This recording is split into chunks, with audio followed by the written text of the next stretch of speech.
I know that your son, when he told you he was gay, you eventually had a change of heart, but at the beginning you were very furious. Could you explain to us that process and how you went from being so angry to eventually becoming a supporter of gay marriage?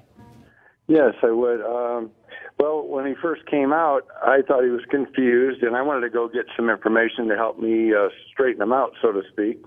And I went and got a book from the Christian bookstore area, and there was one in there about how will I tell my mother, and the book had an 800 number in the back of a ministry that claimed they could change someone who says they're gay, and I thought this must be it. But as I started reading all the myths and stereotypes about weak father, weak or absentee father, and domineering mother didn't seem to fit. But then it said, or molested by an older male, and I thought that must be it because the other things weren't true.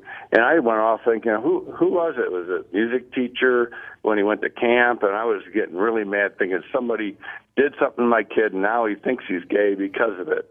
I was furious, but not at my son, but I thought somebody had, messed him up, basically. And that's where I started being angry. I also want to share with you this note that I'm sure perhaps you've come across. This is from a father to his son. This was posted to Facebook by an organization a couple weeks ago. It says, "Nate, I overheard your phone conversation with Mike last night about your plans to come out to me.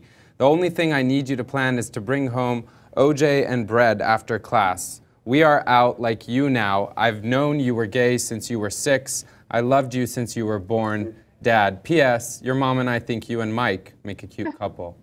Mike, can you relate to the sentiment there and the notion of knowing that his son was gay, or is that different for you? Well, when my son came out, I had no clue. I had no gaydar back then. Now I have some kind of radar or gaydar.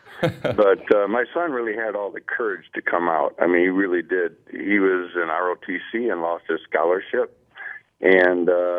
And then he tried to get ROTC kicked off campus. And then probably a year prior, I was laughing about how ridiculous that U of M wanted to kick ROTC off the campus. So I didn't know he was gay, so all this surprised me. But rather than trying to change my son, I just changed my attitude. And along with a lot of PFLAG people across the country, we're working to change the world. And we work within the gay community and wherever we can speak. I even do stand-up comedy to try to bring that humanity about having a gay son into my act. I don't make fun of my son. Actually, I'm the butt of the joke. But it's just another way of reaching people, and I see there's a watershed period here where things are changing, and we just have to keep working at it.